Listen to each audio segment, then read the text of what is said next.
Good morning. I'm Dr. Tiffany Lamond from Lamond Wellness, and today I'm going to talk to you about something someone requested for me, and they wanted to know what my skincare routine is. I fear this may be a very disappointing video because this is not exciting stuff. I am not a dermatologist. However, I do see a dermatologist very regularly. You can't be this fair and a redhead and not see a good dermatologist. However, and so most of what I do is either a recommendation from them or at least approved by them. So I'm going to show you my morning routine first, and also something that plays a little bit into my decision making is the fact that I am, sort of a minimalist, I guess. I call myself like a progressing minimalist. So the first thing that I'm going to tell you is that I normally wash my face with Dove soap.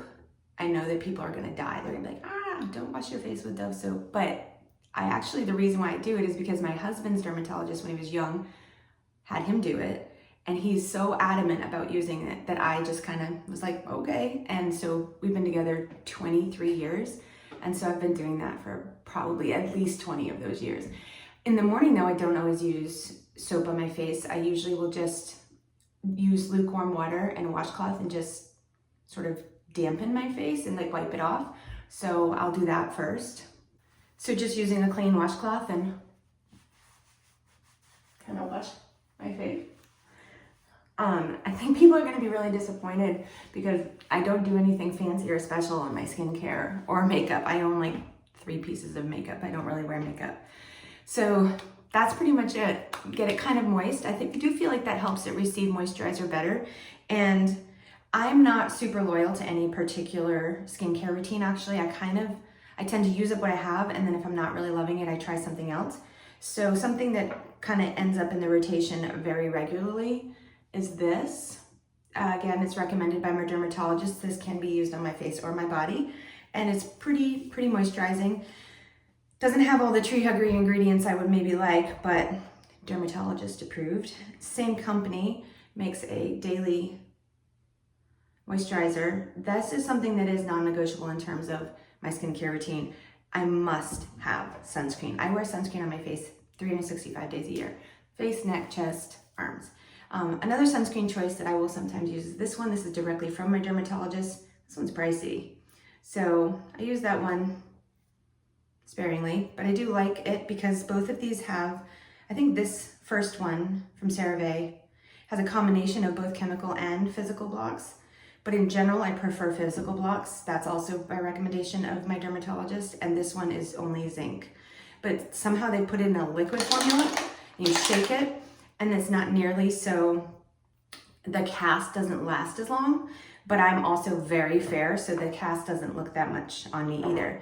A third option that I will use is this one, and this is probably the closest thing you're ever gonna see me wear to like a makeup, but what it is this is sunscreen that's actually green, and then it changes to a skin tone. I really like this one. It's by Dr. Jart, and it's called Cicapair. And I like that one too. Also, that one is SPF 40, SPF 50, and SPF 30. So they're all at least 30. And then, so what I'm gonna do today is I'm gonna put on some moisturizer. It's nothing fancy. Just kind of warm it in my hands. And I don't use, you're gonna all, like, I'm gonna get so much criticism for this.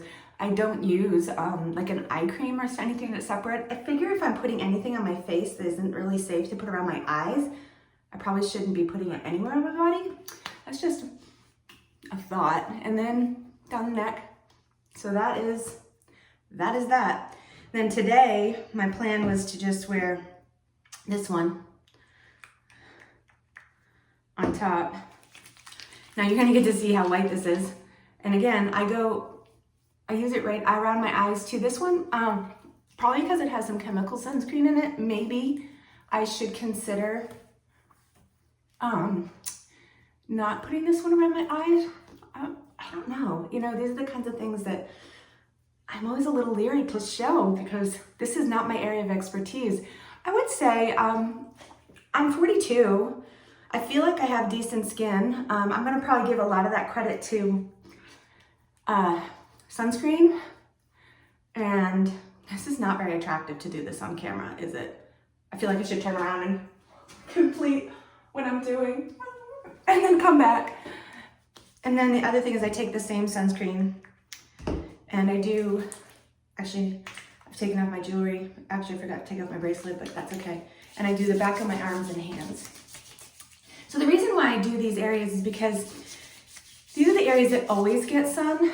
And I just trying to avoid getting more sun on them, both for aging and skin cancer prevention.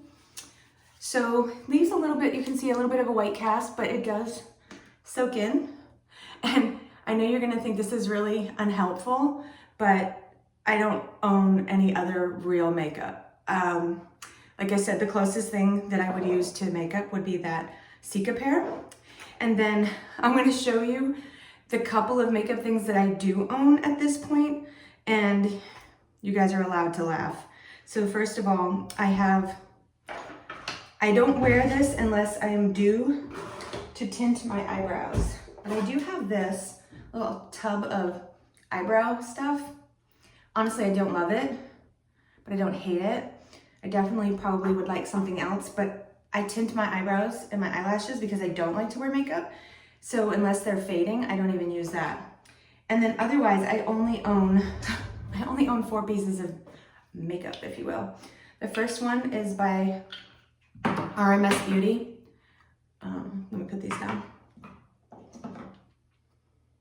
RMS Beauty, and it's called Diabolique. It's a lip and cheek tint, so I put it on my lips and my cheeks.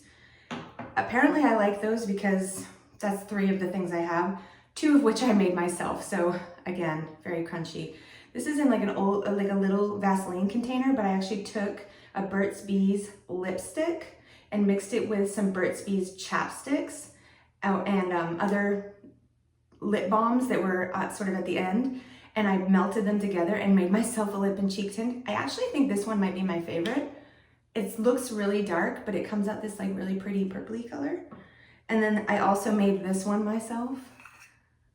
Similar concept. This one's the lightest of them all, and that one I made with beetroot powder. I know, you guys are gonna make fun of me. And then the only other piece of makeup that I have that honestly I never use. I have it in case I had like a blemish or something, but I don't really get blemishes anymore. Now, hold on though. I had terrible acne when I was younger. So much so, starting when I was like 19 until probably about 30, I had horrific cystic acne. And I had been on a million medications. That's actually how I started going to a dermatologist. And then I eventually, after I was sure I was done having children, I went on Accutane. And Accutane is no joke. It's a pretty serious medication. It has really intense side effects. You cannot get pregnant. It has terrible birth defects.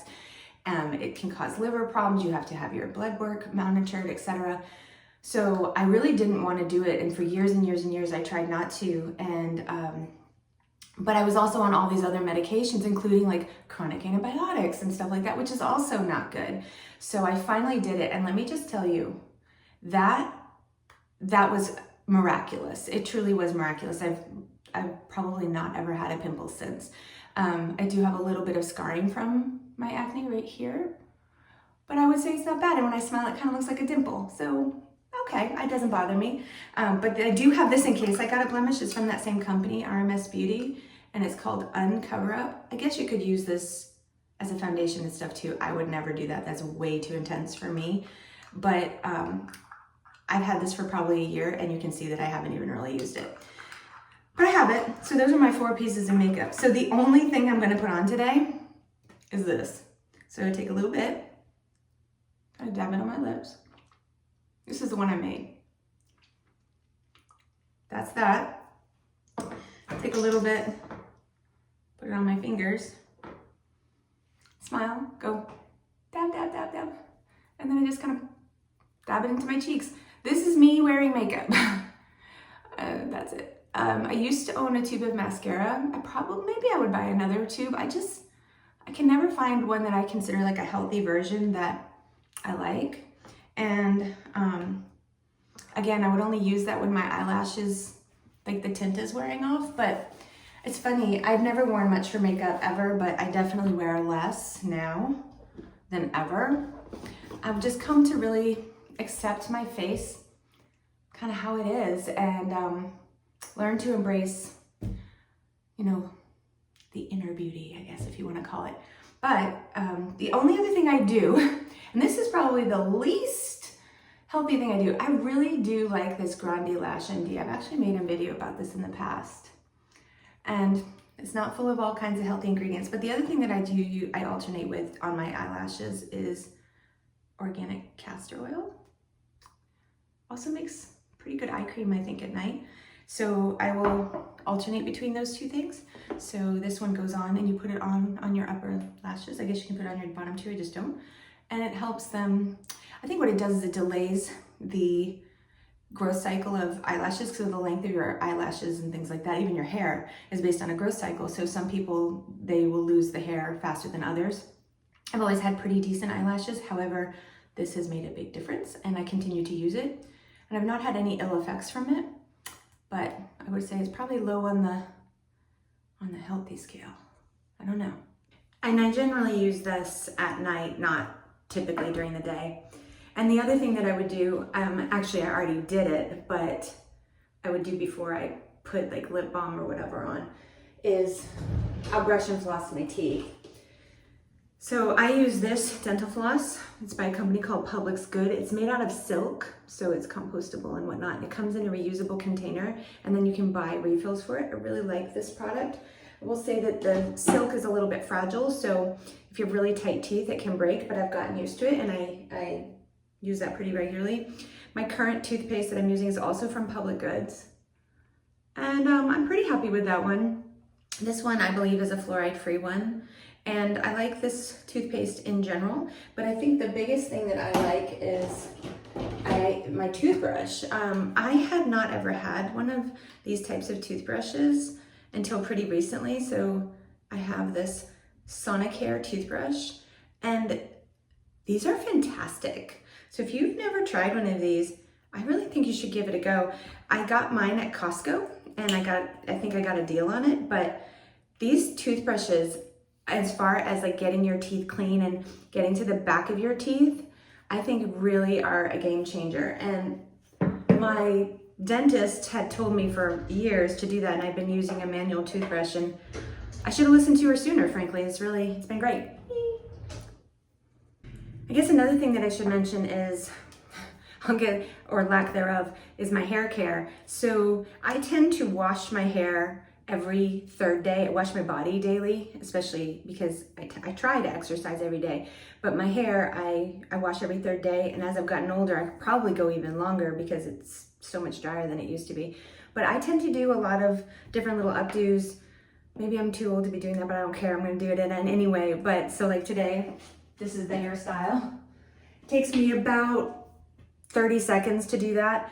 And I don't really have any products that I put on it during the daytime, and I guess maybe I'll show you a video, because also was a request of what I do for my hair care routine. And but yeah, so a hair tie and some, in this case, these are actually called combs. It's kind of 70s of me to be using hair combs, but that's kind of the extent of my hair care routine in the morning. Either I don't even own a hair dryer, I don't own a flat iron, I don't own a curling iron, I don't use those things. I will say that at one point I've donated and cut off all my hair and donated it a couple times. And having shorter hair definitely requires more work, especially when you have curly hair. So when you have curly hair and you brush it, you better be putting it in something, because it's going to turn into something crazy. So I definitely can't, when my hair was short, like I had to do something with it or it just looked nuts.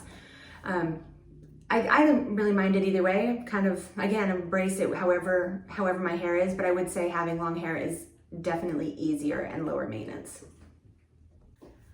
So that's it, guys. I hope that you found some of this helpful, or maybe it just empowered you that less is more in some cases, or maybe you think that I'm doing a terrible job and you have tons of feedback that I should be doing something different. But this was a request from someone to know what I do. Maybe I'll make a different one for my nighttime routine, but frankly, it's not that different. And Just always remember that everything that I put on this channel is for educational entertainment purposes, and please don't ever use this as a substitution for appropriate advice for your own unique conditions from a medical provider. Thanks so much, you guys. Have a great day.